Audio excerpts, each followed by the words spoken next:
أعوذ بالله من الشيطان الرجيم بسم الله الرحمن الرحيم الحمد لله الذي حكم على نفسه بالبقاء وقضى بالموت والفناء على من سواه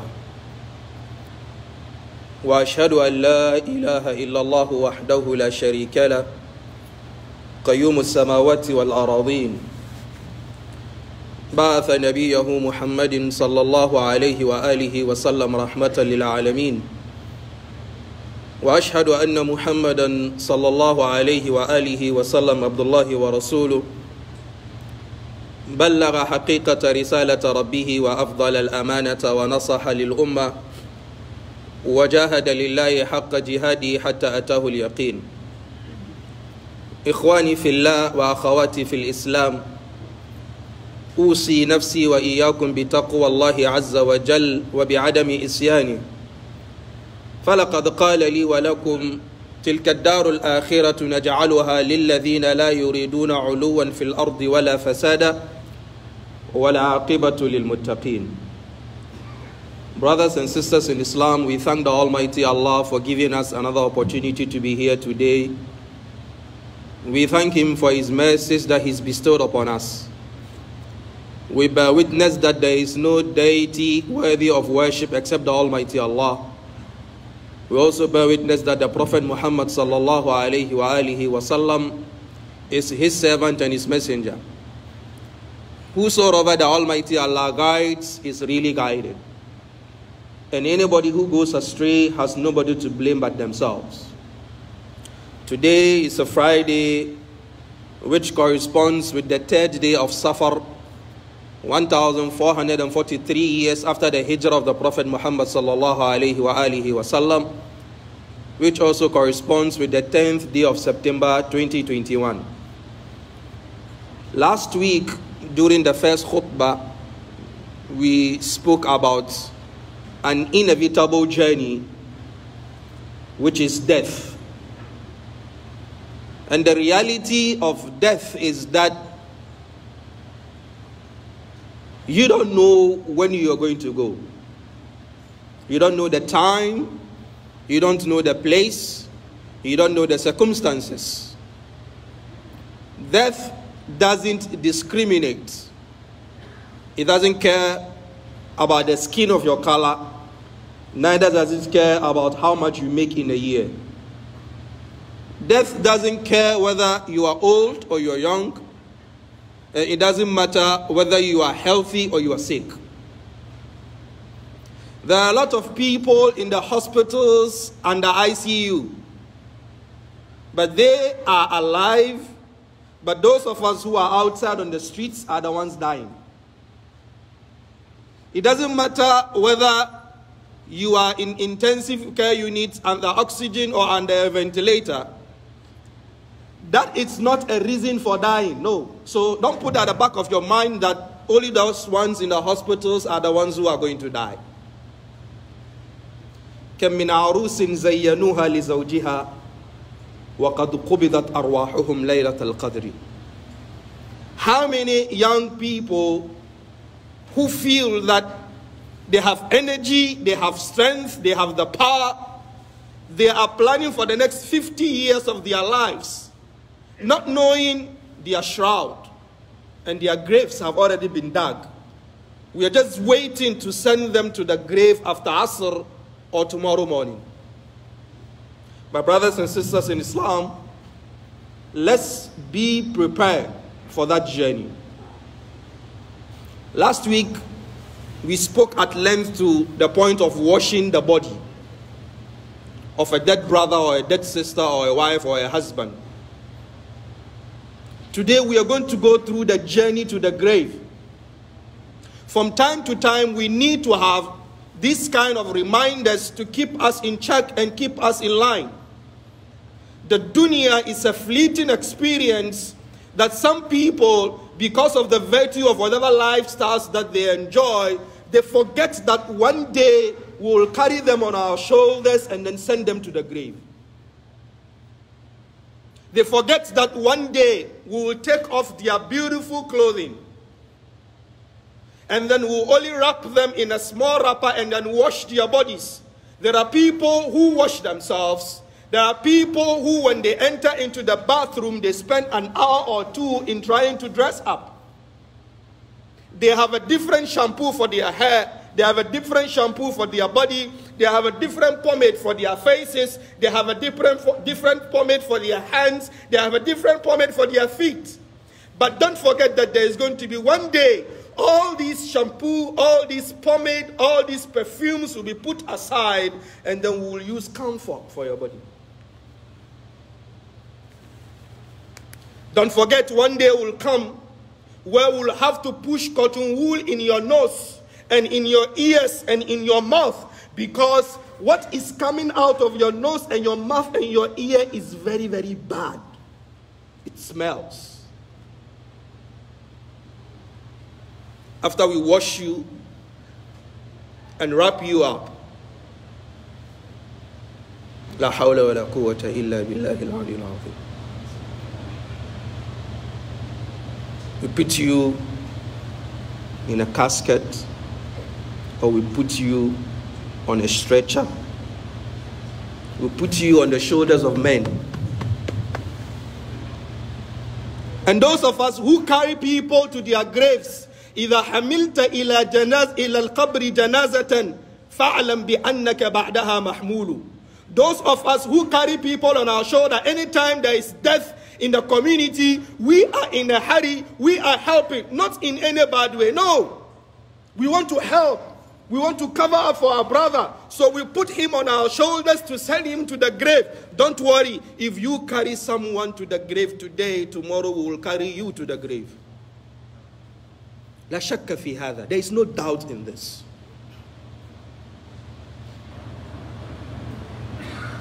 When we carry a brother or a sister to the grave, they are sending us a message.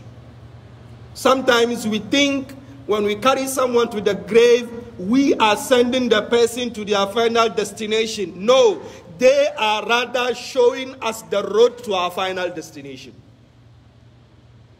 Ya ahli, ya abna'i, ya ahibba, ya man sakantum diyarana, wa labithtum siyabana, laqad taraktu min al-mal lakum tastamti'una biha wa ana uhasabu anhu amama Allah yawm al-qiyamah. When we carry someone to the grave, the person is giving us a message. Oh, my friends, all my family, all my children, oh, you community, I have amassed all kinds of money through halal and through haram. I have duped people. I have defrauded people. I have earned halal way. I'm going to leave all this money for you. You are going to enjoy them, because know very well that at the gate of the qabr, there is a checkpoint. There is an immigration officer at the checkpoint. It's not everything that you cross with it. when I was coming this time around, at the airport in Washington, I spent 6 hours in secondary. Yes, 6 hours.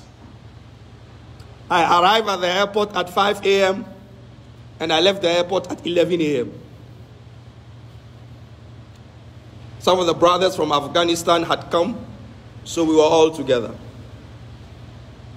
And as I sat quietly in secondary, my mind was going up and down and saying, this is dunya. Your fellow human being says, sit here. We are waiting to approve your papers and see whether we will allow you to enter our country or not. And you will have to sit down quietly, without any confusion, without any fuss. You sit down for 6 hours. Imagine the amount of time you spend in the grave before the Almighty Allah agrees whether you will enter Jannah or not.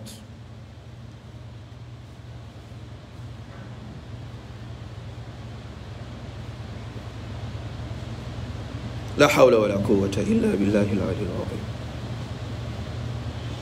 We moved.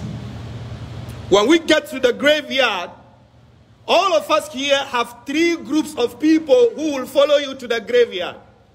3 groups of people. The first thing that will follow you to your graveyard is your wealth. The second that will follow you to your graveyard is your family. The third that will follow you to your graveyard are your deeds. Amongst these 3, only one will remain with you, and the rest of the 2 will go back home. Your money, your family will not cross over with you. Your properties, your assets, the amount of money you've amassed here, whether here in the United States or back home, wherever you're coming from, will not cross over. The immigration officer says there is no baggage. No baggage is allowed. The only baggage that is allowed is your deeds. فَمَنْ يَعْمَلْ مِثْقَالَ ذَرَّةٍ خَيْرًا يَرَى وَمَنْ يَعْمَلْ مِثْقَالَ ذَرَّةٍ شَرًّا يَرَى. Before we put you in the grave, only you. Only you.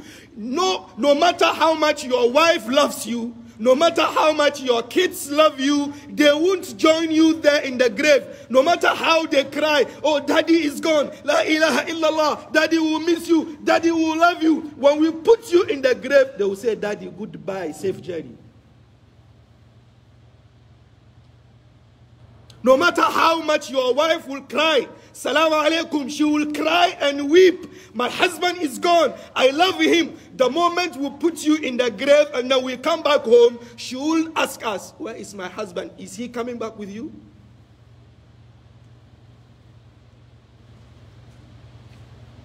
This is the reality that we must all be prepared for. But sometimes, because of situations or conditions or the fleeting experiences that we are in, we tend to forget all these things. We think the world is not going to end. If the world were not going to end, there are people that you know who have died. If your father is not dead, maybe your mother is dead. If both of them are alive, your grandparents are dead. If they are not dead, an uncle you know is dead. Someone that is close to you is dead. You know that.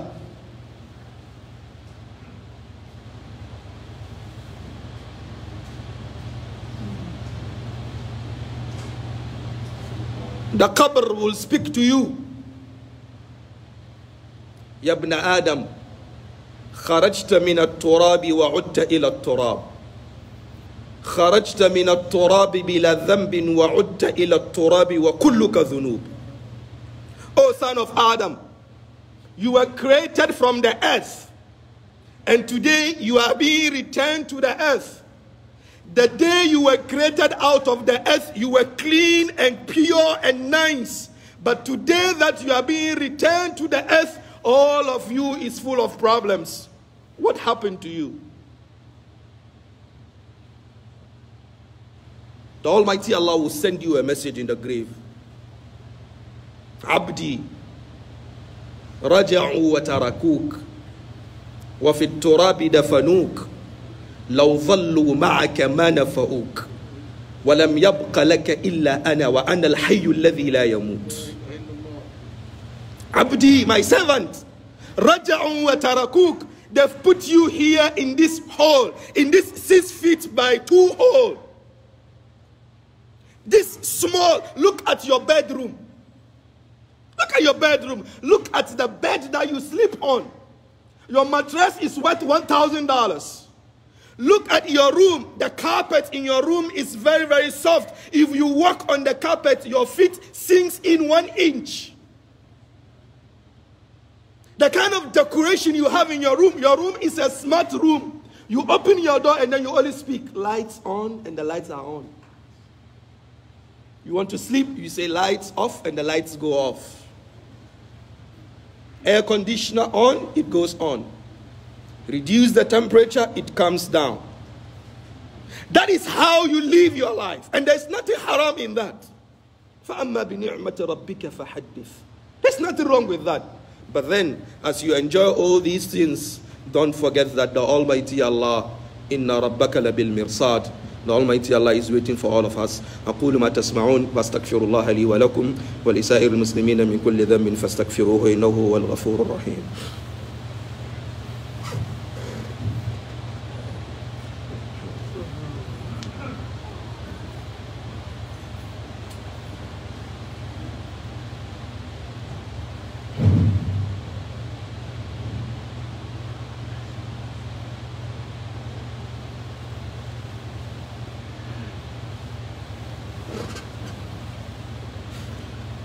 أعوذ بالله من الشيطان الرجيم بسم الله الرحمن الرحيم الحمد لله رب العالمين ولا عاقبة للمتقين ولا عدوان إلا على الظالمين وأشهد أن لا إله إلا الله وحده لا شريك له وأشهد أن محمدا صلى الله عليه وآله وسلم عبد الله ورسوله أما بعد.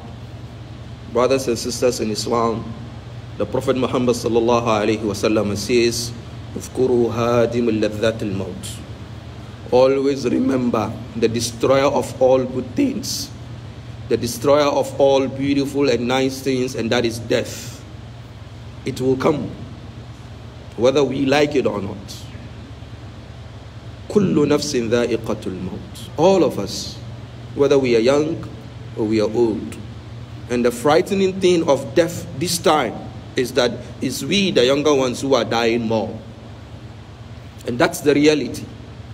The older people, you only find once a while you hear of the death of an elderly person. But for us, the younger ones, 20, 21, 22, 25, 30, 35, 40, we are always dying. And it's all because of the lifestyles that we're leading now. Young people that you are listening to us in this masjid, don't you for once think that you are going to live eternally. So don't gamble with your life. Be very, very careful the kind of lifestyles you lead and the kind of people you associate yourself with. The Muslim Ummah and the community needs you. It's very important. You need to carve a niche for yourselves in this dunya and the akhirah. As we speak about death, that doesn't mean you should forget about the dunya. No. Remember to build a positive life for yourself in this dunya that will reflect also positively for you on the day of Qiyamah. Young people, you are the hope of the Ummah. You are not future leaders, you are leaders of today. You are the ones that we need to come onto the forefront of whatever socioeconomic activities that will benefit the Muslim Ummah and the whole world as a large. Don't relegate yourselves to the background. Don't think that you don't have anything to give to us. The Prophet Muhammad sallallahu alaihi wasallam was always with young people. Abdullah ibn Abbas was only 13 years old when the Prophet Muhammad sallallahu alaihi wasallam died. 13. When the Prophet died, Ibn Abbas was only 13 years. Imam Ali radiallahu anhu was only 30 years old when the Prophet died. And imagine the kind of achievements they've had until date. More than 15 centuries after they are gone, we're still remembering them. Young people, as Muslims, you have two responsibilities around your necks. The first one is living a pious Muslim life so that the Almighty Allah will be pleased with you in this dunya, and also being productive for the benefit of the whole world. And that is the role of a Muslim. A Muslim is not only beneficial to only Muslims, he is beneficial to the whole world. So we challenge you, our young ones, in as much as this life is very short, make good use of this life. A scholar says, when we were born, there was adhan and iqamah in our ears, but there was no salah. But the day we died, there is salat without adhan and iqamah. What is the secret behind it? He says, if you observe between adhan and iqamah to takbirat al-ihram, it's a very, very short time. Right? So he's telling us that our lifespan on this earth is as short as the time frame between adhan, iqamah, and the takbirat al-ihram. It's very, very short. It is a matter of seconds. The moment the muaddin does the iqamah, the imam says, Istawu Allahu Akbar. That's how you're going to live on this earth. Time is very short. Very, very small. Not enough, but make good use of it. People who have lived before us, the imams that were before us, the Imam Abu Hanifa, Imam Ahmad bin Hanbal, Imam Malik, Imam Shafi'i, if you look at the works that they did and the life that they lived, you sometimes imagine they are computer. If you look at the works that these great men did for the benefit of Islam, you sometimes wonder, how were they living their lives? It is a challenge for us, as people, as young men who are here in the masjid, as young ladies who are listening to us, to make good use of our time before death comes to us, before we cross over to the next world, before we jump onto the next wagon to go to the next world. Because know very well, when death is coming, it doesn't greet, it doesn't give you any notification. It comes at the time that it wants. Not when you choose, not when you want, not how you want, not at the place that you want. It chooses. It chooses. Nabiullah Sulaiman alayhi salatu wassalam asked the angel of death, Ya Malak al-Maut, if it is time for me to go to the hereafter, give me notification 1 week before, so that I, Sulaiman, will prepare very well. He told him, Ya Nabi Allah, even me, Malakul Maut, I don't know when a person is going to die. I don't know it. It is the Almighty Allah who knows it. He tells me, be, and I take it off. That's it. But for me to tell you that I know when you are going to die, it doesn't, I don't know it. Imam Malik radiallahu anhu slept, and then in a dream he saw Malakul Maut. And he asked Malakul Maut, Kam baqiya min umri? How many more years do I have left before I die? And Malakul Maut raised his 5 fingers like this and said, he showed him like this. And Imam Malik asked him, 5 days, 5 weeks, 5 months, or 5 years? Malakul Maut didn't give Imam Malik any response. Imam Malik woke up and then he asked his friend Imam Ibn Sirin, this is what I saw in a dream, and Malakul Maut showed me 5 fingers. I'm asking him, he didn't explain.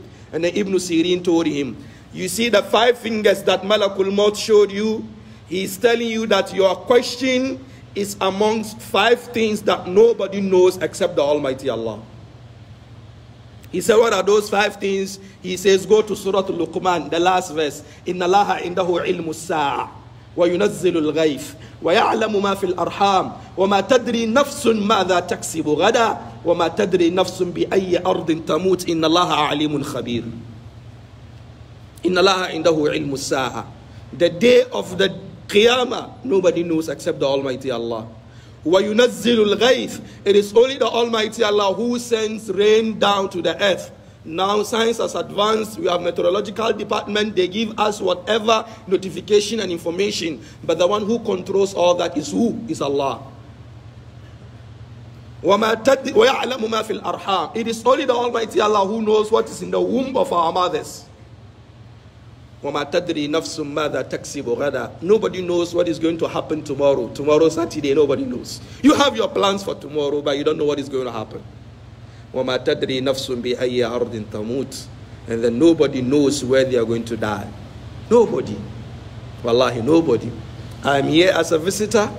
I might end up dying here, and then you bury me here, and then just call my family back home in Africa and say, the brother died this morning, and then we buried him after Asr. That's it. That's it. So let's prepare. Let's prepare. Let's be like the Boy Scouts whose motto is be prepared. Because we don't know what is going to happen behind that curtain. We don't know whether it is good for us or it is bad for us. We don't know. And nobody has crossed over and come back to give us the information of what is happening there. So the onus is upon us to be prepared and be ready, because there is a journey in front of all of us. And that journey is inevitable. There is no protocol. There is no shortcut. There is no VIP. There is nobody who is going to be exempted. That, oh, as for you, you won't die. You will remain here forever. There is nobody like that. Each and every one of us will be presented with their deeds on the day of Qiyamah. فَمَنْ زُحْزِحَ عَنِ النَّارِ وَأُدْخِلَ الْجَنَّةَ فَقَدْ فَازَ. Anybody who is going to be, crossed over, helped to jump over the Jahannam and enter Jannah, فَقَدْ فَازَ. He has really won. And that is the most painful aspect of this, that after all this life that you lived here, you go to the Qiyamah and Almighty Allah says, I am not pleased with you. There is no return here for you to correct the deeds.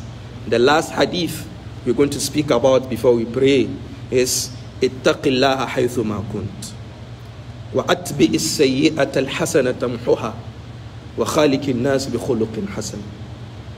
Be mindful of the Almighty Allah. Be conscious of the Almighty Allah wherever you find yourself. And try as much as possible to always follow a bad deed with a good deed. What it means is, the moment you do a bad deed, try as much as possible to do a good deed after it. Tamhuha, she will clean it.